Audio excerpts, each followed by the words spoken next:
میری بیگم شف بیگم یہاں پھونکوں سے لنگڑے ٹھیک ہو رہے ہیں, آنکھوں سے پتہ نہیں کیا کیا نکال رہے ہیں, جو ڈرامہ بالکل ٹک ٹک ٹک ٹک ٹک ٹک ٹک ٹک ٹک ٹک. بھائی اتنی پھونکیں اگر آپ کے پاس ہیں تو آغا خان ہاسپٹل میں ایک سلنڈر بھروا دو, تو جو بھی معذور لوگ ہوں گے ان پہ اسپرے کر دیا کرو, ٹھیک ہو جائیں گے. اور جو معذوروں کے ہسپتال ہیں ان سب کو بند کرو بھائی, لائن لگا کے کہاں چلے جاؤ یار. تم پیغمبر سے اتنی محبت نہیں ہے کہ پیغمبر نے حکم دیا داڑھی بڑھانے کا, وہ تو تم سے بڑھ نہیں رہی ہے, تو بغیر داڑھی کے ولی اللہ کہاں سے مارکیٹ میں آنا شروع ہو گئے.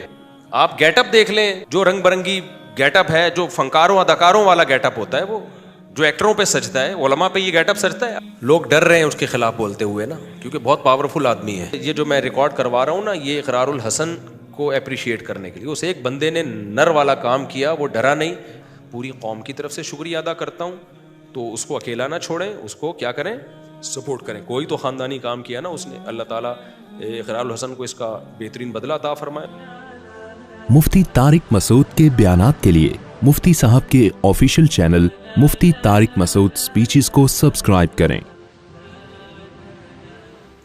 یہ جو پھونکوں والی سرکار ہے, شف شف, تو انہوں نے بڑا لوگوں کو الو بنایا ہوا ہے. بہت بڑا کراؤڈ سرکار کے گرد جمع ہو گیا ہے. پھونکوں سے لنگڑے ٹھیک ہو رہے ہیں, آنکھوں سے پتہ نہیں کیا کیا نکال رہے ہیں. اس پہ میں نے پہلے وہ بیچارے ناصر مدنی نے بیان کیا تھا کچھ, اس کو اٹھا کے کس طرح سے مارا گیا, پیٹا گیا. تو میں نے بھی جب بیان کیا, میں نے کہا بھائی اتنی پھونکیں اگر آپ کے پاس ہیں تو آغا خان ہاسپٹل میں ایک سلنڈر بھروا دو, تو جو بھی معذور لوگ ہوں گے ان پہ اسپرے کر دیا کرو, ٹھیک ہو جائیں گے. لوگ ڈر رہے ہیں اس کے خلاف بولتے ہوئے نا, کیونکہ بہت پاورفل آدمی ہے. اور ہماری قوم کا ایک بہت بڑا طبقہ جو ایجوکیٹڈ بھی ہے اور اس کے پاس پاور بھی ہے, وہ اس کا مرید بنا ہوا ہے. کیونکہ بے وقوفوں کی پاکستان میں کمی نہیں ہے, اور حکومت تو کنٹرول کرتی نہیں ہے ان چیزوں پہ. سعودی عرب میں یہ منجن نہیں چلتے, یو اے ای میں بھی نہیں چلے گا یہ منجن, عربوں میں نہیں چلتا زیادہ تر اس طرح کا منجن. کسی عربی کو منجن بیچنا ہوتا ہے تو وہ بھی یہاں آتا ہے. جیسے عراق سے آیا تھا نا پچھلے سال, آپ کو پتہ ہے کہ روحانی ٹوپی ڈرامہ, بڑے لوگ اس کے ارد گرد اکٹھے ہو گئے تھے. میں نے اس کے خلاف بھی بیان دیا تھا, بھائی یہ منجن ہے. تو لوگ نہیں مان رہے تھے, مجھ پہ بھی دباؤ آیا کہ نہیں آپ اپنے بیان سے رجوع کرو, یہ تو بڑے پہنچے ہوئے بزرگ ہیں. پھر بعد میں جب پتہ چلا کہ منجن ہے, تو میں تو بار بار کہتا ہوں یہ روحانی کے نام پہ جو بھی, دیکھو بزرگ کی ڈیفینیشن کیا ہے. بزرگ کہتے ہیں جو خود بھی گناہوں سے بچتا ہو اور دوسروں کو بھی برائیوں سے روکتا ہو. اچھا, یہ جو میں کلپ ریکارڈ کروا رہا ہوں اس کا نام رکھیں اقرار الحسن زندہ باد. یہ میں اقرار الحسن کو اپریشیٹ کرنے کے لیے میں تذکرہ کر رہا ہوں. اس لیے میں نے ساتھیوں سے کہا کہ میں اس پہ بات کروں گا نا تو اس کا نام بھی رکھ دینا اقرار الحسن زندہ باد, اور آگے پھونکے بنا دینا بہت ساری. تو بزرگ کی ڈیفینیشن کیا ہے؟ ولی اللہ کسے کہتے ہیں؟ ولی اللہ اسے کہتے ہیں خود بھی سنت پر عمل کرتا ہے, لوگوں کو بھی سنت پر چلاتا ہے. کچھ چیزیں تو بالکل واضح نظر آ رہی ہیں اس شخص میں جو سنت کے خلاف ہیں بالکل. دیکھو بزرگوں کے ہاتھ پہ کرامت ظاہر ہو سکتی ہے, لیکن بزرگوں کے کرامت سینٹر نہیں ہوتے. سمجھتے ہو کہ نہیں سمجھتے؟ کبھی اللہ کسی بزرگ کے ہاتھ پہ کوئی کرامت ظاہر کر دے.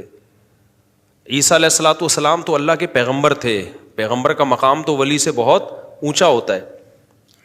مردے کو کہتے ہیں نا قم باذن اللہ, تو وہ مردہ اللہ کے حکم سے زندہ ہو کے کھڑا ہو جاتا ہے. لیکن ایسا نہیں ہے کہ حضرت عیسیٰ ابن مریم نے کوئی سینٹر بنا لیا ہو کہ جس کو اپنے مردے زندہ کروانے ہو ہمارے پاس لے آئے.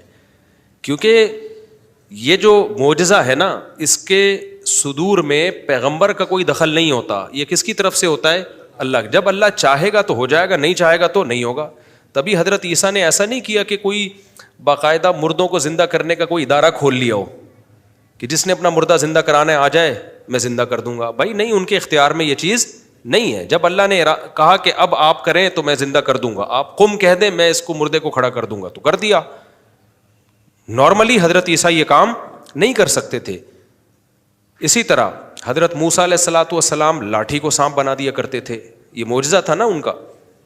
تو لاٹھی کو جب سانپ بنایا کرتے تھے تو کیا موسیٰ علیہ السلام نے کوئی لاٹھی کو سانپ بنانے کا سینٹر کھول لیا تھا کہ جن لوگوں کو بھی سانپ چاہیے لاٹھیاں لے آئیں, میں ڈھن دم دم دھڑا دھڑ سانپ بنا دوں گا, اور پھر اس کی پبلسٹی کر رہے ہوں؟ بلکہ ہوتا یہ تھا کہ جب اللہ آپ کو کہتا کہ میں اب لاٹھی کو سانپ بناؤں گا تو لاٹھی زمین پہ ڈالتے, سانپ اللہ بنا دیتا.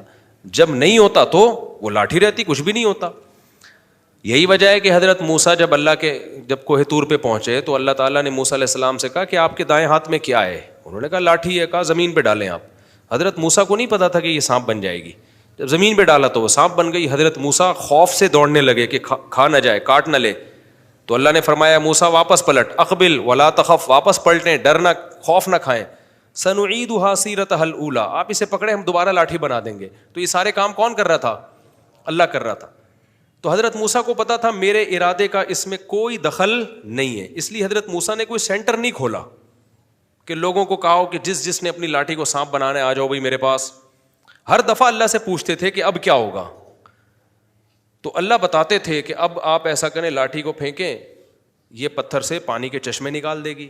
اب آپ ایسا کریں, آپ لاٹھی کو پانی پہ ماریں, یہ پانی کو 2 حصوں میں ڈیوائڈ کر دے گی. ورنہ حضرت موسیٰ کو اس سے پہلے نہیں پتا ہوتا تھا. اب دیکھیں موسیٰ علیہ السلام جب دریا کے کنارے پہنچے ہیں, پیچھے فرعون کا لشکر آ رہا ہے, تو پریشان ہو گئے بنی اسرائیل کہ ہم تو مارے گئے. تو حضرت موسیٰ نے کیا کہا؟ یہ نہیں فرمایا کہ صبر کرو, میں جو ہے وہ ابھی میرے پاس ایک لاٹھی ہے, دیکھو میں کرتا کیا ہوں. نہ حضرت موسیٰ نے کہا بھائی اللہ ہی جانے کیا ہوگا, ان معی ربی, مجھے یہ پتا ہے اللہ میرا ساتھ نہیں چھوڑے گا, وہ کیسے ہمیں بچائے گا وہ تو اللہ ہی بہتر جانتا ہے. تو پتا تھا موسیٰ علیہ السلام کو یہ لاٹھی ہے بھائی کچھ نہیں کر سکتی, اللہ اب کیسے بچائے گا یہ اللہ کی مرضی ہے. تو اللہ نے وحی کی موسیٰ پر علیہ السلام پر کہ اے موسیٰ اس کو آپ پانی پہ ماریں اور کالطود العظیم, دونوں طرف پہاڑ جیسی موجیں رک جائیں گی. تو جب پیغمبر کا جن کا درجہ ولی اللہ سے بڑا ہے وہ معجزے سینٹر کھول کے نہیں بیٹھتے.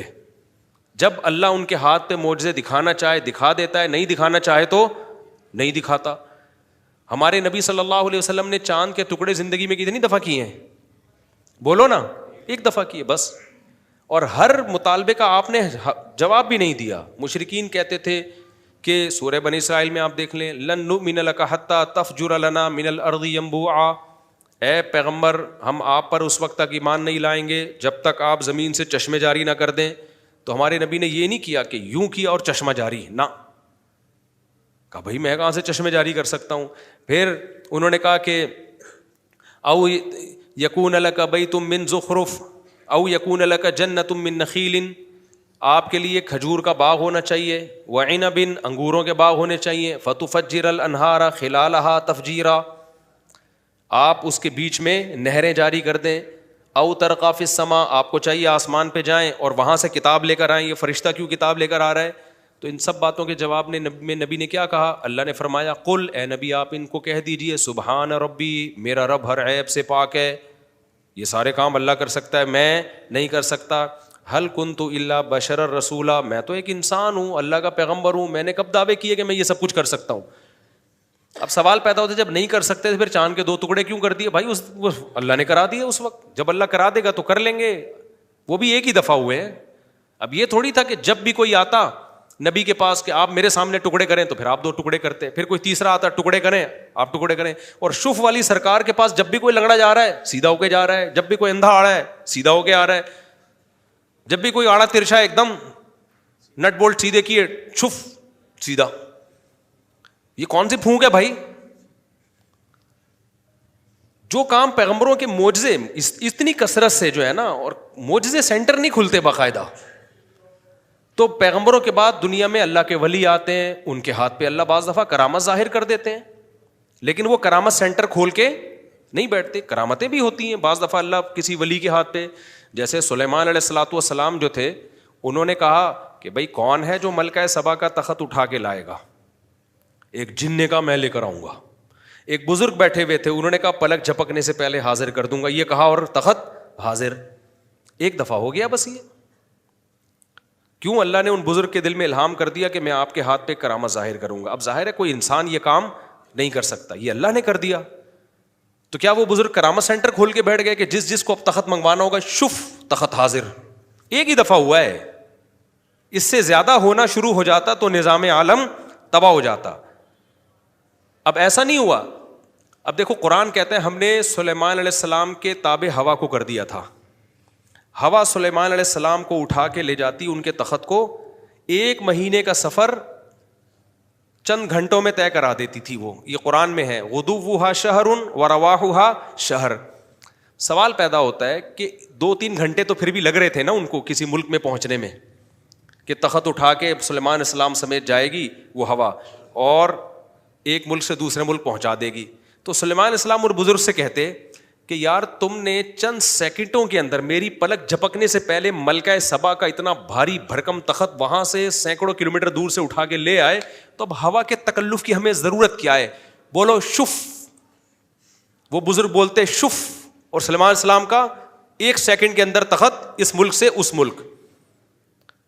تو اس سے بھی پتہ چلتا ہے کہ ان بزرگ کے ہاتھ پہ بھی ونس اپون اے ٹائم ایسے ہو گیا کہ اللہ نے کہہ دیا بھائی چلو ہم کرامت ظاہر کر دیں گے. یہ نہیں کہ وہ بزرگ کوئی کرامت سینٹر کھول کے بیٹھ گئے ہوں کہ اب جہاں کیا شف اور وہاں تخت پہنچا, یہاں سے وہاں, کیونکہ اس سے نظام عالم کیا ہو جائے گا؟ تبدیل. اگر ان بزرگ کے پاس یہ طاقت آ جاتی نا کہ جب شف کریں گے بندہ, جیسے یہ دیکھو نا یہ جو شف والی سرکار ہے, سینکڑوں لنگڑوں کو تو ٹھیک کر دیا اس نے. تو آغا خان ہاسپٹل کا تو واٹ لگنے والی ہے میرا خیال ہے تھوڑے دنوں میں, کیا خیال ہے؟ اور سول ہاسپٹل اور جو معذوروں کے ہسپتال ہیں ان سب کو بند کرو بھائی, لائن لگا کے کہاں چلے جاؤ. اور جو لنگڑے کو شف کر کے سیدھا کر دے گا وہ بھاگی بھی بیوی کیوں نہیں لا سکتا؟ کتنے لوگ میرے پاس آئے ہیں 6 مہینے سے ہماری بیگم جناب ناراضی چل رہی ہے. تو سلیمان علیہ السلام کے دور میں اب کسی کی بیگم ناراض ہو کے میکے چلی گئی, وہ بندہ فوراً ان بزرگ کے پاس آئے گا, آپ ملکہ سبا کا تخت اٹھا کے لا سکتے ہو میری بیگم شف بیگم یہاں. خود ان کے اپنے معذور بچے پیدا ہوتے ہیں, یہ شف کر کے ٹھیک نہیں کر سکتے. اللہ نہ کرے آج شف والی سرکار کا ایکسیڈنٹ ہو جائے, اللہ نہ کرے کسی کا باپ بھی ٹانگ جوڑ کے دکھائے ان کی, شف کرتا ہوا ساری زندگی گزار دے گا, اپنی ٹانگ نہیں جڑے گی. تو کیا ہو گیا عقل کے ان اندھوں کو؟ میں سمجھا پا رہا ہوں, میں کرامتوں کا منکر نہیں ہوں. کچھ لوگوں نے بابوں کی کرامتوں میں مبالغہ کیا ہے, جو کرامتیں صحیح سند سے ثابت ہیں ان کا بھی انکار کیا, یہ بھی غلو ہے. کرامت کا صدور اہل اللہ سے ہوتا ہے, ہم نے اپنی آنکھوں سے دیکھا ہے, لیکن کرامت سینٹر کھول کے نہیں بیٹھ جاتے, اور وہ اپنی کرامتوں کی نمائش بھی نہیں کرتے ہیں. سمجھتے ہو کہ نہیں سمجھتے؟ اور پھر ولی اللہ ہونا بھی تو ضروری ہے. ہمارے نبی صلی اللہ علیہ وسلم نے حکم دیا خالف الیہود والنصارى, یہود اور عیسائیوں کی مخالفت کرو. اعفوا اللحى, داڑھی رکھو یا داڑھی بڑھاؤ؟ داڑھی بڑھاؤ. میں نہیں کہہ رہا جو داڑھی کاٹتے ہیں وہ ہم سے برے ہیں, ہم سے اچھے ہی ہوں گے, لیکن کم از کم ایک آدمی ولی اللہ ہونے کا دعویٰ کرتا ہے تو اس پر سنت والا گیٹ اپ تو فرض بنتا ہے نا. تو بغیر داڑھی کے ولی اللہ کہاں سے مارکیٹ میں آنا شروع ہو گئے؟ ان کی داڑھی بھی نہیں ہے. آپ گیٹ اپ دیکھ لیں, جو رنگ برنگی گیٹ اپ ہے, جو فنکاروں اداکاروں والا گیٹ اپ ہوتا ہے, وہ جو ایکٹروں پہ سجتا ہے, علماء پہ یہ گیٹ اپ سجتا ہے. اگر میں یہاں رنگ برنگی نیلی پیلی بتیاں لگا کے آ جاؤں, آپ بولو گے مفتی صاحب کسی شوٹنگ میں جا رہے ہو یا جمعے کا بیان کرنے آ رہے ہو؟ تو ولی اللہ والا نہ گیٹ اپ ہے نہ چہرے پہ ہر وقت ناموس رسالت, ختم نبوت, ناموس رسالت کے نعرے لگاتے ہو. یار تم پیغمبر سے اتنی محبت نہیں ہے کہ پیغمبر نے حکم دیا داڑھی بڑھانے کا, وہ تو تم سے بڑھ نہیں رہی ہے. ہم نہیں کہہ رہے جس کی داڑھی نہیں ہے ہم اس کو برا سمجھتے, ہم سے اچھا ہی ہوگا, لیکن کم از کم وہ دعویٰ تو نہیں کرتا نا بڑے بڑے. میری اگر داڑھی نہیں ہوگی تو میں کم از کم ممبر پہ بیٹھ کے بڑے بڑے دعوے تو نہیں کروں گا نا کہ بھائی یہ میرا تو گیٹ اپ بتا رہا ہے کہ میں سنت کا دشمن ہوں. تو یہاں تو گیٹ اپ بتا رہا ہے کہ آپ کو سنت سے محبت نہیں ہے اور آپ دعوے کر رہے ہو. وہ کہہ سکتا ہے کہ میں تو دعوے نہیں کر رہا. بھائی آپ عمل سے دعوے کر رہے ہو, زبان سے بعض دعوے نہیں کیے جاتے, اور کہتے ہو ناموس رسالت کے برکت سے ہے یہ تحفظ. آپ نے کون سا تحفظ ختم نبوت کے لیے کوئی بڑا کام کر لیا؟ کون سی آپ نے تحفظ ختم نبوت کے لیے مارے کھائی ہیں؟ یا بل, وہ جو قومی اسمبلی سے بل پاس ہوا تھا اس میں آپ کا کیا کردار ہے؟ کچھ بھی نہیں. منجن بیچ رہے ہو آپ ناموس رسالت کا اور ختم نبوت جو ہے وہ اس کا نام پہ. آپ جو ختم نبوت کا کام کرنے والے ہیں وہ تو الگ لوگ ہیں, وہ تو کبھی نہیں انہوں نے کوئی پھونک لگا کے کسی بندے کو ٹھیک کرنے کی کوشش کی.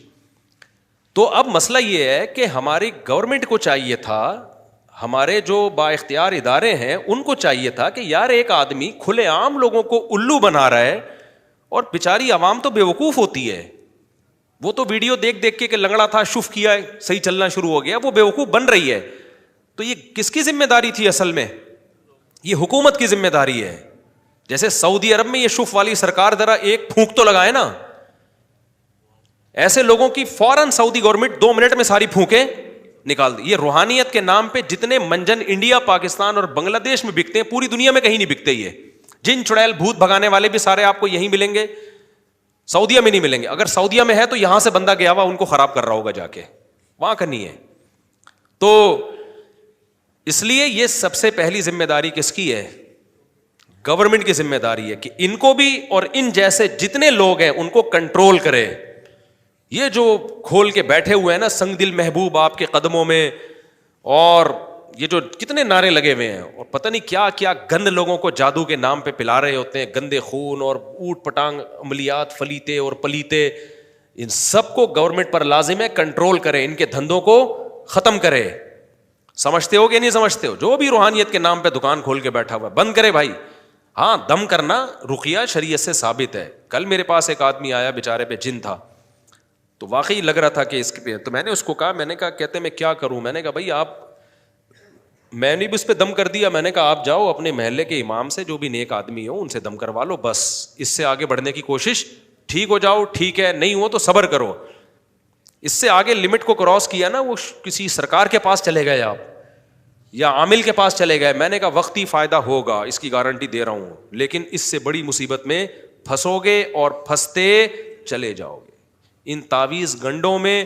اور یہ جو اس قسم کی جو فلیتے, اور اصل میں تو لفظ ہے فتیلہ, دھاگے کو بولتے ہیں یہ لوگ, دھاگے واگے بھی پڑھتے ہیں نا, تو لفظ ہے فتیل. تو ہمارے حضرت اس کو بگاڑ کے پڑھتے تھے فلیتا. لوگ چونکہ لوگوں کو اردو صحیح نہیں آتی, عربی کا لفظ ہے یہ, تو فتیل کو لوگ فلیتا بول دیتے ہیں. تو حضرت نے اس کا نام رکھ دیا پلیتا. حضرت فرمایا کچھ پبلک نے بگاڑا ہے, کچھ ہم اس کو بگاڑ دیتے ہیں تاکہ اس کی عظمت لوگوں کے دلوں سے نکلے. تو یہ جو آج کل لوٹ پٹانگ قسم کی حرکت, دھاگا کوئی ادھر باندھا ہوا ہے, کوئی ادھر دھاگا باندھا ہوا ہے, ادھر کچھ باندھا ہوا ہے, ادھر کچھ باندھا ہوا ہے, ادھر کچھ باندھا ہوا ہے. اب ہمیں دیکھو, ہم نے کوئی دھاگا شاگا نہیں باندھا ہوا, تو ہمارے والد صاحب بھی نہیں مانتے تھے, ہماری دادی بھی نہیں مانتی تھی. ہم نے جن کو اپنے بزرگوں کو اپنی زندگی میں دیکھا, اپنے خاندان کے بڑوں کو, اپنے شیخ کو بھی دیکھا, سب کے سارے مسائل اللہ کا شکر ہے حل ہو رہے ہیں. اور سارے مسائل تو دنیا میں حل ہو بھی نہیں سکتے, کبھی پریشانیاں بھی آتی ہیں, کبھی خوشیاں. ہمارے ساتھ بھی یہ چلتا رہتا ہے. آپ کو جب میں ممبر پہ بیٹھا ہوا خوش نظر آ رہا ہوں تو کیا مطلب مجھے کوئی پریشانی نہیں آتی؟ ہر طرح کی آتی ہیں بھائی, ہم بھی اسی سوسائٹی کے ہیں. کبھی گھر میں عزت ہوتی ہے, کبھی طبیعت سے بےزتی ہو جاتی ہے گھر میں, الحمدللہ سب کے ساتھ ہوتا ہے بھائی. ہم یہ دعوے ہی نہیں کرتے. لوگ بڑے بڑے دعوے کر رہے ہوتے ہیں, میرا اتنا روب ہے. بھائی ہمارا تو تھوڑا بہت روب ہے, کچھ برداشت کر لیتے ہیں, کچھ بےزتی ہو جاتی ہے. اس کے بعد یہ ضرور ہے, اللہ نے ایک کوالٹی رکھی ہے, جب زیادہ بےزتی ہوتی ہے فیل ہونا ختم ہو جاتی ہے. یہ ہر ایک کے ساتھ ہے. اچھا خیر, تو سب کچھ سب گھروں میں ہوتا ہے. اس کا حل دعا مانگو اور صبر کرو. تیسرا کوئی حل آپ کے پاس, اللہ سے لو لگاؤ, دعا مانگنا سیکھو. کتنا مزہ آتا ہے کسی سرکار کے پاس جائے بغیر اللہ کی سرکار میں آ جائے آدمی. نحن اقرب الیہ من حبل الورید, اللہ کہتے ہیں میں تمہاری شہرک سے بھی زیادہ قریب ہوں. یہ اللہ کیوں کہتے ہیں؟ بھائی مجھ سے مانگو, ادعونی استجب لکم, مجھے پکارو میں تمہاری دعاؤں کو سنوں گا, تمہاری پکار کا جواب دوں گا. تو اللہ جواب دیتا ہے. کچھ لوگ اس جواب کو سنتے ہیں اور جو بہرے ہیں ان کو وہ جواب سنائی نہیں دیتا. وہ جواب یہی ہے کہ اللہ یا تو اس دعا کو پورا کر لیتا ہے یا دل میں تسلی ڈال دیتا ہے کہ بھائی تم نے اپنا کیس میرے دفتر میں فائل کر دیا ہے, اب جو ہوگا تمہارے ساتھ تمہارے لیے بہتر ہوگا. بعض لوگوں کے لیے پریشانیوں میں رہنا ہی بہتر ہے. ایک آسیب والی عورت صحابیہ رضی اللہ عنہا نبی کے پاس آئیں, پریشان ہو جاتی تھیں. جب آسیب کا دورہ ہوتا تو کپڑے پھاڑ دیا کرتی تھیں. تو یا رسول اللہ میرا علاج کریں. آپ نے فرمایا دیکھو میں اللہ سے دعا مانگوں گا تم ٹھیک ہو جاؤ گی, لیکن پھر جنت کی خوشخبری نہیں ہے, کیونکہ اللہ چاہتا ہے کہ تم اسی غم میں رہو, اور یہی غم کا برداشت کرنا تمہارے جنت میں داخلے کا ذریعہ بنے گا.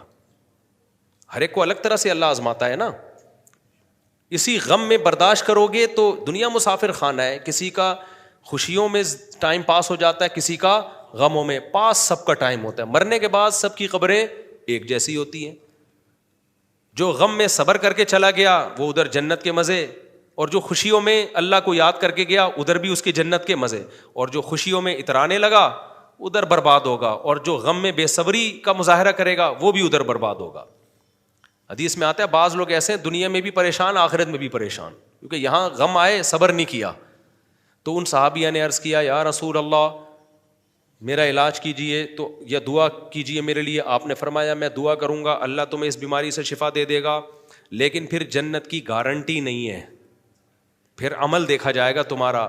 جنت والا عمل کیا تو جنت میں, جہنم والا عمل کیا تو جہنم میں, جیسے سب لوگوں کی آزمائش ہے. لیکن اگر تم اس بیماری میں صبر کرتی ہو تو میں تمہیں جنت کی ضمانت دیتا ہوں. اب بتاؤ اسی بیماری میں صبر کر کے یقینی جنت چاہیے یا غیر یقینی جنت چاہیے؟ یہ نہیں کہا کہ پھر اگر بیماری میں صبر, بیماری ٹھیک ہو گئی تو جہنم میں جاؤ گی, نہیں, پھر بھی چانس ہے جنت میں جانے کا, لیکن ضمانت نہیں ہے. تو اس حدیث سے پتہ چلتا ہے کہ بعض لوگوں کو اللہ دنیا میں ٹینشنیں دیتا ہی اس لیے کہ ان کے اعمال میں اتنی طاقت نہیں ہوتی کہ جنت واجب کر لیں. اللہ کہتے ہیں پریشانیوں میں رکھو, صبر کرے گا اسی پہ جنت ملے گی اس کو. ان اللہ اذا احب قوما ابتلاہم, صحیح حدیث ہے, اللہ بعض دفعہ کسی قوم سے جب محبت کرتے ہیں مصیبتوں میں ڈال دیتے ہیں. اللہ کہتے ہیں چل تو اسی ٹینشن میں زندگی گزار, میرے پاس آئے گا دھل دھلا کے آئے گا, سارے گناہ تیرے دنیا میں معاف ہو چکے ہوں گے. تو ان صحابیہ نے کہا ٹھیک ہے اگر جنت کی ضمانت ہے اس بیماری کو میں برداشت کروں گی, لیکن فرمایا کہ میں جو جسم کے کپڑے پھاڑ دیتی ہوں اتنی دعا کریں کہ یہ نہ کروں, کیونکہ حیادار خاتون تھیں, کپڑے پھاڑنے سے ظاہر ہے سطر کھلنے کا خطرہ ہوتا ہے, تو اتنا کم از کم, اس کا شریعت سے تعلق ہے نا, حیا سے. تو آپ نے فرمایا ہاں اتنی دعا ہوگی کہ اس بیماری میں تم کپڑے نہیں پھاڑو گی. ان صحابیہ نے ساری زندگی بیماری برداشت کی. اللہ ہم سب کو بیماریوں سے بچائے, آزمائشوں سے بچائے. لیکن بھائی اگر آزمائش آ جائے تو نہ شف والی سرکار کے پاس جاؤ, نہ کسی عامل کے پاس جاؤ, نہ کسی ریون کے مقیم عامل کے پاس, نہ کسی دیوبندی مقیم عامل کے پاس, نہ کسی بزرگ کے خلیفہ عامل کے پاس, نہ کسی اہل حدیث عامل کے پاس, نہ کسی بریلوی عامل کے پاس, نہ کسی شیعہ عامل کے پاس. عامل ہونا ہی کافی ہے, لکھا ہوتا ہے نا نام ہی کافی ہے. فلپ سب سے بہتر ہے, پہلے کس اشتہار آیا کرتا تھا, نام ہی کافی ہے. تو کیا کرنا ہے؟ اتنا ضرور ہے کہ رقیہ جو حدیث سے ثابت ہے, سورہ فلق, سورہ ناس, آیت الکرسی, یہ جو دعائیں ہیں تو وہ مسجد کے امام ہے جو نیک آدمی ہو اس سے جا کے دم کرا لو. امام اکثر نیکی ہوتے ہیں تبھی تو بیچارہ نماز پڑھا رہا ہے, تو نماز پڑھانے کی بھی ایک برکت ہوتی ہے نا. قاری صاحب سے دم کروا لو, امام صاحب سے دم کروا لو, کسی مولوی صاحب سے دم کروا لو. میرے پاس فرصت ہے تو میں پھونک مار دوں گا, لیکن میرے پاس فرصت نہیں ہے کیونکہ پھر پھونکوں کی لائن لگ جائے گی اور میری اپنی پھونک نکل جائے گی. حقیقت ہے کیونکہ میرے پاس اتنی پھونکیں نہیں ہیں جتنی پھونکوں والی سرکار کے پاس ہیں, امپورٹ ہو رہی ہیں پھونکیں. تو کسی سے بھی دم کرا لو. لوگ کہتے ہیں کس سے کرائیں؟ جو یہ کام نہ کرتا ہو اس سے کراؤ, بس یہ ذہن میں رکھو, ٹھیک ہے نا, جو یہ کام نہ کرتا. اور بار بار میں کہتا ہوں مفتی موسیٰ روحانی بازی رحمہ اللہ تعالی عامل نہیں تھے, وہ ایک کرامت تھی ان کی, کرامت تھی ان کی. ان کے بیٹے نے بھی بتایا کہ ہمارے والد صاحب عامل نہیں تھے. بعض بزرگوں کے ہاتھ پہ کرامت ظاہر ہو جاتی ہے, تو کرامت تو کسی کے ہاتھ پہ بھی ظاہر ہوتی ہے کہ وہ کسی کو بھی کچھ بھی لکھ کے دے دیا وہ ٹھیک ہو جاتا تھا, وہ کرامت کے طور پر. تو انہوں نے بھی کوئی کرامت سینٹر تھوڑی کھولا ہوا تھا کہ میڈیا پہ لا کے دیکھو میں یہ ہوں, میں یوں ہوں. اور پھر اسٹائل بھی تو دیکھو نا, جیسے ڈرامہ بالکل ٹک ٹک ٹک ٹک ٹک ٹک ٹک ٹک ٹک ٹک. تو یہ ٹوٹل اے ٹو زیڈ کیا ہے. اور مفتی موسیٰ روحانی بازی کی اگر کرامت تھی تو وہ تو سمجھ میں بھی آتی ہے. پراپر داڑھی تھی ان کی, تہجد گزار تھے, ساری زندگی دین کی تبلیغ میں گزری ہے, ان پہ تو سمجھ میں بھی آتا ہے نا. ان لوگوں کی کیا ماضی اٹھا کے دیکھو, حال دیکھو, مستقبل دیکھو. میں نہیں کہہ رہا کوئی بری حرکتیں کی ہوں گی انہوں نے, ہم سے اچھے ہی ہوں گے, لیکن گیٹ اپ سے دیکھ لو آپ, اور کیا کوئی ماضی میں کون سی قربانیاں دی ہیں. سب سے پہلی بات تو جو چیز 2 اور 2 4 کی نظر آ رہی ہے وہ کیا ہے؟ داڑھی نظر آ رہی ہے سب سے پہلے. کوئی ایک صحابی آپ نے دیکھا چھوٹی داڑھی والا؟ کبھی سنا آپ نے؟ نہ صحابہ داڑھی کاٹتے تھے نہ چھوٹی کرتے تھے. تو خالف الیہود والنصارى, حدیث میں اس کو سخت ممانعت کی گئی ہے. اعفوا اللحیٰ, رکھو نہیں بڑھاؤ داڑھی. تو جو بھی نبی سے عشق اور محبت کا دعویٰ کرتا ہے سب سے پہلے اس کا گیٹ اپ کیا ہونا چاہیے؟ اس کی گیٹ اپ سے. تو آپ داڑھی نہیں رکھ رہے, آپ کا ذاتی مسئلہ ہے, ہم کسی کو برا بلا نہیں کہہ رہے, لیکن کم از کم بڑے بڑے دعوے تو نہ کرے نا ایسا آدمی. تو شف والی سرکار جو ہے, تو لوگ ان سے ڈر رہے تھے شف والی سرکار سے. اقرار الحسن نے خاندانی کام کر دیا. ہمیں بھی جب میں نے اس کے خلاف بیان دیا نا تو بہت اسٹرائکیں دی, بہت پاورفل لوگ ہیں یہ, بہت اسٹرائکیں دی. حالانکہ اسٹرائک دینے کی ضرورت نہیں تھی چینل کو, آپ کو چاہیے تھا شف. چینل اڑ گیا. کیا خیال ہے بھائی؟ ایک شف, آپ کے جب شف سے ایک ہڈی جڑ سکتی ہے 30 سال سے ایک آدمی پیرالائز ہے, ٹھیک ہو سکتا ہے, تو آپ کے ایک شف میرے چینل پہ شف کرو اور چینل بڑھ جانا تھا. تو یہ تو ادھر کبھی ادھر اوچھے ہٹکندے استعمال کر رہے ہوتے ہیں بندے اٹھا کے جو واقعات ہوئے, ابھی میں کیا زیادہ ڈیٹیل میں جاؤں. تو اس لیے حکومت کی ذمہ داری ہے اس قسم کے جتنے بھی ڈرامے باز قسم کے لوگ ہیں جو لوگوں کو بیوقوف بنا رہے ہیں ان کو گورنمنٹ کنٹرول کرے. لیکن سوال پیدا ہوتا ہے گورنمنٹ کو کون کنٹرول کرے؟ تو جو گورنمنٹ کو کنٹرول کر رہے ہیں وہی کنٹرول کر لیں ان کو. جو بزرگان دین پاکستان میں بڑے جو پائے جاتے ہیں, استغفر اللہ. اچھا خیر, تو کوئی تو کرے نا کنٹرول بھائی, ہمیں کنٹرول کرنے سے مطلب ہے, کوئی بھی کر رہا ہو, اسٹیبلشمنٹ کرے گورنمنٹ کرے, ہمیں اس سے مطلب نہیں ہے, لیکن کرو ان لوگوں کو. ایک نہیں ہے, ایسے کیا ہے. گلشن معمار میں بھی ایک بہت بڑی فلم ہے, بہت بڑے بڑے علماء کو اس نے بیوقوف بنایا ہوا ہے, وہ بھی کچھ نہ کچھ اتنا لوگوں کے گھر تباہ کر دیے اس نے, طلاقیں دلوا دی ہیں گھروں میں, اتنی بربادیاں کر دی ہیں. تو اس لیے میں ابھی یہ جو میں ریکارڈ کروا رہا ہوں نا, یہ اقرار الحسن کو اپریشیٹ کرنے کے لیے. اس ایک بندے نے نر والا کام کیا, وہ ڈرا نہیں, ورنہ یہ لوگ بہت مضبوط لوگ ہیں, تو وہ ڈرا نہیں, اس نے ایک ہمت کی ہے. تو اب آپ اس ہمت میں اس کا ساتھ دیں, اور ہر پازیٹیو کام میں عیب نہیں تلاش کرنا چاہیے. بعض دفعہ کوئی بندہ ٹھیک بھی کر رہا ہوتا ہے, ہم ہر چیز میں ہمیں کہ یہ اصل میں یہ جو کر رہا ہے نا اس کے پیچھے اصل میں یہ ہے, اصل میں یوں, اصل گھما کے کوئی بھی اچھا کام پاکستان میں کر ہی نہیں سکتا. تو جو اچھا کر رہا ہے بھائی اچھا کر رہا ہے, سمجھ میں 2-2-4 کی طرح نظر آ رہا ہے کہ یہ اچھا ہو گیا. ہمارے لیڈروں میں کوئی اچھا کام کرے گا تو جو اپوزیشن کے ہیں وہ کہتے ہیں اصل میں یہ تو لوگوں کو بیوقوف بنا رہا ہے. آپ کا جب وہ لیڈر ہوگا تو بیوقوف نہیں بنا رہا, جب اپوزیشن میں ہوگا تو وہ کیا کر رہا ہے, بیوقوف بنا رہا ہے. تو جو بھی اچھا کام کر رہا ہے آپ نے کیا کرنا ہے, اپریشیٹ. تو اقرار الحسن نے خاندانی کام کیا ہے, آپ کی ذمہ داری ہے کہ اقرار الحسن کے اس کلپ کو وہ کام کیا کہ اس نے بتایا کہ یہ ایسے فراڈ ہوتا ہے, آنکھوں سے اس طرح سے چیزیں نکال لی جاتی ہیں, زنجیریں, یہ سب ہاتھ کی صفائیاں ہیں. یہ جو سوئیاں انڈوں سے نکالتے ہیں نا, یہ بڑی ڈرامے بازی ہے. یہ عامل لوگ کیا کرتے ہیں کہ وہ جن چڑیل بھوت ہے اور یوں کیا انڈا نکال دیا, وہ ہوتا ہی ہے, پھر اس میں سوئیاں ہوتی ہیں. تو یہ سب ہاتھوں کی صفائیاں ہوتی ہیں, یہ شعبدے ہوتے ہیں. اچھا گورے انگریزوں میں ایک اچھی بات کیا ہے, انگریزوں میں بھی یہ ڈرامے ہیں لیکن وہ اس کو ڈرامہ ہی کہتے ہیں, وہ مذہبی تڑکا لگا کے روحانیت کے نام پہ بیچتے نہیں ہیں. گورے جو ہے نا, آپ نے دیکھا ہوگا کبوتر نکال رہے ہیں اور میجک شو ہوتے ہیں نا ان کے یہاں, تو وہ اس کو شو ہی سمجھتے ہیں وہ. اب ایسا نہیں ہوتا گورے یہ میجک شو کر کے اب منجن بیچنا شروع کر دیں کہ اس کا مطلب ہم پہنچی ہوئی سرکار ہیں, اب پھونکے لگاؤ اور ہدیے لو لوگوں سے. وہ کہتا بھائی ایک میجک ہے, نظر کو کیا ہے, یہ ایک دھوکہ ہے, تو ایک فن ہے, پیسے لے کے سکھا بھی دیتے ہیں وہ فن. تو انہوں نے اس کو جتنی اوقات تھی اتنا رہنے دیا. ہمارے یہاں مذہب کا منجن بکتا ہے, اور یہ جتنے بھی جن چڑیل بھوت والے کیسز ہیں نا, یہ مذہبی لوگوں میں ہی ملیں گے آپ کو. میں جاپان گیا نا, وہاں کسی جیپنیز پہ جن چڑیل بھوت نہیں دیکھا. میں نے تفتیش کی, میں نے کہا یار یہاں جن چڑیل بھوت آتے ہیں؟ انہوں نے کہا ہاں آتے ہیں. ان لوگوں پہ آتے ہیں جو ان کے مذہبی لوگ ہیں اور جن کا مذہبی اسکالر سے تعلق ہے, جو ان کے مندر میں یا جو بھی ان کی عبادت گاہ میں بیٹھا ہوا ہوگا نا, وہاں جاؤ گے تو جن بھی آئے گا, بھوت بھی آئے گا اور چڑیل بھی. انگریزوں میں بھی جن چڑیل بھوت ایک بھی نہیں ہے, لیکن جن کا پادریوں سے تعلق ہے نا ان پہ جن بھی, بھوت بھی اور چڑیل بھی, اور پادری جن بھی اتارے گا, بھوت بھی اتارے گا, چڑیل بھی اتارے گا. ہندوستان میں, انڈیا میں آپ چلے جاؤ, جو ان کے سائنٹسٹ ہیں, ان کے جو سیکولر اور لبرل لوگ ہیں, کسی پہ نہ جن آئے گا, نہ بھوت آئے گی, نہ چڑیل آئے گی. نہیں یاری بات, اتنے پاورفل ہوتے تو اب تک یہاں آ چکے ہوتے. بولتے مفتی تو ہمارے خلاف 20 سال سے تقریریں کر رہا ہے, کوئی ایک چڑیل تو آتی نا, مجھے تو سب سے پہلے تانے دیتی. کیا خیال ہے کہ یار بس کر, بہت بول لیا تو نے ہمارے خلاف. اب تک کی رپورٹ کے مطابق نہ مجھ پہ جن ہے, نہ بھوت ہے, نہ چڑیل ہے. تو یہ انہی لوگوں کے پہ منجن بکتا ہے جو ان لوگوں کو زیادہ لفٹ کراتے ہیں. تو ہندوؤں میں بھی آپ دیکھ لو, جو ان کے ایجوکیٹڈ لوگ ہیں, سائنٹسٹ ہیں, کوئی نہ جن, نہ بھوت, نہ چڑیل. لیکن جس کا پنڈت سے تعلق ہوگا نا, ہر دوسرے دن بعد اس پہ چڑیل آ رہی ہوگی, پنڈت جی کے پاس جائے گا اور وہ چڑیل اتارے گا.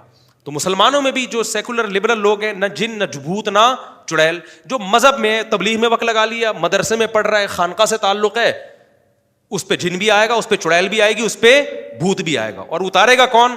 بزرگ اتاریں گے. تو یا تو مذہب غلط ہے, یا مذہب کی تشریح کیا ہو رہی ہے, غلط ہو رہی ہے. سمجھتے ہو یا نہیں سمجھتے ہو؟ پھر وہی پرانی بوسیدہ دلیل دیتے ہیں کہ پیغمبر پر بھی تو جادو کا اثر ہو گیا تھا, تو ہم پہ نہیں ہو سکتا. امکان سے چیزیں ثابت نہیں ہوتی. سمجھتے ہو کہ نہیں سمجھتے؟ پیغمبر پر جادو کا اثر کیوں ہوا تھا, اس کو علماء نے بیان کیا ہے کہ لوگ آپ کو جادوگر کہتے تھے, اللہ نے ہونے دیا تھوڑا سا, تاکہ کم از کم یہ تانا آپ سے دور ہو جائے کہ کہ بھئی اگر جادوگر ہوتے تو اپنے اوپر نہ ہونے دیتے, ورنہ اس سے بڑا سوال یہ ہوتا ہے کہ ابو بکر پہ کیوں نہیں ہو گیا, عمر پہ کیوں نہیں ہو گیا, عثمان پہ کیوں نہیں ہو گیا, علی پہ کیوں نہیں ہو گیا رضی اللہ عنہ. یہودیوں نے کہ ان پہ کوشش نہیں ہوگی. تو ایسے اگر اندھی لگی ہوئی ہے کہ جٹھانی کو ساس سے لڑا دیا اور بہو کو یوں کر, بہو نے ساس پہ جادو کر دیا, ساس نے بہو پہ جادو کر دیا, سوکن نے سوکن پہ کر دیا, ایسے میرے بھائی ہو رہا تو عمران خان سب سے پہلے نواز شریف پہ کرواتا, نواز شریف کس پہ کرواتا, عمران خان پہ کرواتا, پھر وہ باجوہ پہ کرواتا, باجوہ اس پہ کرواتا جادو, پورے ملک کا سیٹ اپ کیا ہو جاتا, برباد ہو جاتا. تو ایسے تھوڑی ہوتا ہے یار, اتنا مذاق بنا لیا تم لوگوں نے اس سسٹم کو.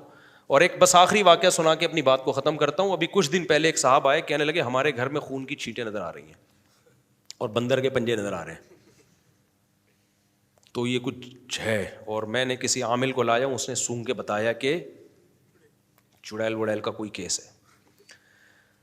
میں نے کہا بھائی بندر کے پنجے نظر آئے, خون کے چھینٹے اگنور کرو, خون نظر آئے دھو کے صاف کر دیا کرو بس. اور زیادہ سے زیادہ شرعی رقیہ کر لو, سورہ فلق سورہ ناس پڑھ لو, آیت الکرسی پڑھ کے پھونک لگا دو, بس کافی ہے. چھینٹے مار دو پانی کی, بس کافی ہے. کہہ رہے نہیں حضرت چوریاں بھی ہو رہی ہیں اور گھر میں وہ جنات چوری بھی کر رہے ہیں, اور ہمارے گھر میں تو کوئی چور نہیں ہے, سب نیک پرہیزگار ہیں. میں نے کہا جن تو پکڑ لیا میں نے کہا جو بے غیرت چوری کر رہا ہے نا گھر کا فرد, وہ آپ کی توجہ چوری سے ہٹانے کے لیے بندر کے اسپیشل آرڈر پہ پنجے بنوا کے کیا کر رہا ہے, چھپوا رہا ہے گھر کے اندر. اب میں نے کہا 100% میں حلفیہ بول سکتا ہوں گھر کا چور ہے یہ. میں انہیں اس کے منہ پہ نہیں کہا, لیکن میرا دل چاہ رہا تھا کہ ہو سکتا ہے وہ آپ ہی ہو, کیونکہ بعض دفعہ نا کیس وہی کرتا ہے جو خود مجرم ہوتا ہے. یہ بھی ہوتا ہے بعض دفعہ, یہ ہوتا ہے کہ جو آدمی خود چوریاں کر رہا ہے نا, تو بیوی بچوں کی طبیعت ہٹانے کے لیے وہ کہتا ہے میں مفتی صاحب سے پوچھ کے آیا ہوں, وہ خود کہہ رہے ہیں بھائی یہ کیا ہے, جن چڑیل بھوت ہے, اور خود ہی پنجے لا کے لگا رہا ہوگا. اور کون تحقیق کرے گا کہ یہ فارم مرغی کے پنجے ہیں یا بندر کے پنجے ہیں؟ پنجے تو دونوں کے تقریباً ایک ہی جیسے ہوتے ہیں. چھینٹے کس کی ہیں, کیا ہے, کلر ہے, کیا ہے, کوئی لیب میں ٹیسٹ تھوڑی کروایا ہے. تو یہ بڑے بڑے فراڈ ہوتے ہیں بھائی دنیا میں. گورا کیا کرے گا, گورے کی ترقی جو اللہ نے اس کو مادی ترقی دی ہے, وہ ہر چیز کو اینالائز کرتا ہے, تجزیہ کرتا ہے. یہ ہمیں خرابی حدیث میں آتا ہے تقوم الساعہ والروم اب اکثر الناس, قیامت جب قائم ہوگی نا, رومی یعنی جو گورے ہیں نا انگریز, یہ پھر بھی دنیا میں بہت ہوں گے. وجہ اس کی کیا ہے؟ صحابی کہتے ہیں میں نے جب ان میں دیکھا تو ان میں دیکھا ان کو جب کوئی نقصان ہوتا ہے نا تو اس کا تجزیہ کرتے ہیں, اسباب تلاش کرتے ہیں یہ ہو کیوں رہا ہے, اس کی تہ تک گھسنے کی کوشش کرتے ہیں, پھر اس غلطی کو دوبارہ ریپیٹ نہیں کرتے. ہمارے یہاں جب نقصان ہوگا تو اس کے سبب میں نہیں جائیں گے, میاں بیوی میں جھگڑے ہو رہے ہیں, سبب میں نہیں جائیں گے کہ غلطی کس کی ہے, فوراً عاملوں کے چکر میں, اب یہ اس نے اندر جو ہے نا ایک بیل تھی اس کے اوپر تعویذ چھپایا ہوا, اس وجہ سے لڑ رہے ہیں. اور ساس بہو کی لڑائی ہے تو دیکھ نہیں رہے غلطی کس کی ہے, گھر میں مسئلہ کیوں پیدا ہو رہا ہے, نہ یہ کسی نے کیا کیا ہے, جادو کیا ہے, یہ کیا ہے. تو انگریز کیا کرتا ہے, جب اس میں کوئی کچھ نقصان ہوگا نا تو وہ اس کی تہ میں کیا کریں گے, بولو, گھسیں گے. دیکھو انگریز افغانستان میں آیا, رشیا بھی آیا تھا, رشیا بہت طبیعت سے پٹا ہے, امریکہ کو بھی نقصان ہوا مگر اس نوعیت کا نہیں ہوا. وجہ کیا ہے, اس نے پہلے ہسٹری کو پڑھا کہ رشیا اتنا پاورفل تھا, آیا تھا تو اس نے دیکھا بھائی یہ قوم جو ہے نا یہ زبردستی قبضہ نہیں کیا جا سکتا اس پہ, کیونکہ یہ پھر یہ موت کا گھونٹ پی لیں گے, یہ غلامی برداشت نہیں کرتے.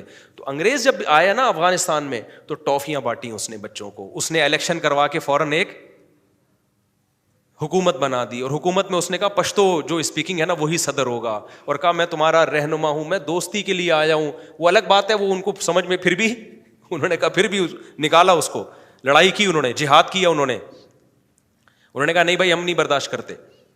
لیکن ایک اسٹڈی تو کی نا انہوں نے کہ وہ غلطی دوبارہ, وہ غلطی جو رشیا نے کی تھی وہ نہیں دہرانی.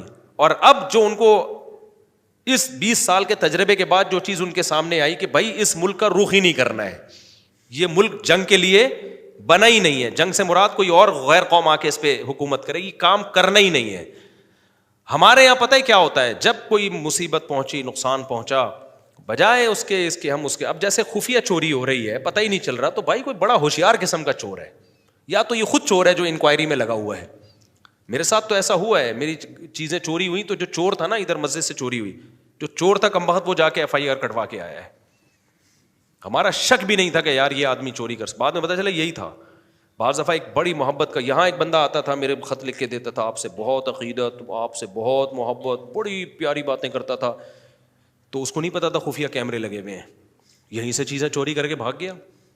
پھر میرے نام پہ چندہ بھی لیتا رہا وہ. تو کیمرے لگائے ہم نے جن چڑیل بھوت پہ نہیں ڈالا. جب کیمرے لگائے تو پتہ چل گیا یہ تو بڑا فلم ہے بھائی, یہ تو بہت بڑی فلم ہے. تو اسباب اختیار کرو اور اللہ سے دعائیں مانگو, اور رقیہ جو شریعت سے ثابت ہے بس اس سے آگے بڑھنے کی کوشش نہ کرو. تو خیر, میں آخر میں دوبارہ اقرار الحسن کا پوری قوم کی طرف سے شکریہ ادا کرتا ہوں. تو اس کو اکیلا نہ چھوڑیں, اس کو کیا کریں, سپورٹ کریں. کوئی تو خاندانی کام کیا نا اس نے, اللہ تعالیٰ اقرار الحسن کو اس کا بہترین بدلہ عطا فرمائے, اور جن علماء نے بھی اس کا ساتھ دیا ہے اللہ تعالیٰ ان کو بھی جزائے خیر عطا فرمائے.